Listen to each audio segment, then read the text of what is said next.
সাকিব খানের জন্মদিন আজ।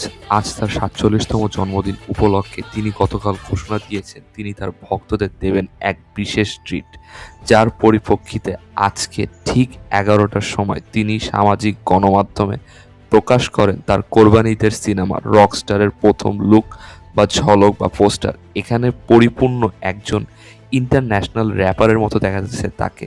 সিজার চুল, দেহভর্তি ট্যাটু, সম্পূর্ণ ব্যতিক্রমী একটি লুক, যে লুকে তাকে কখনোই দেখা যায়নি তাকে। পরিপূর্ণ ভিন্নধর্মী এই সিনেমার লাইন প্রডিউসার তার সামাজিক মাধ্যমে প্রকাশ করেছে রকস্টার থিমের সাথে সাকিবের জন্মদিন উদযাপন। এই সিনেমার এই মুহূর্তের শুটিং চলমান মালয়েশিয়াতে।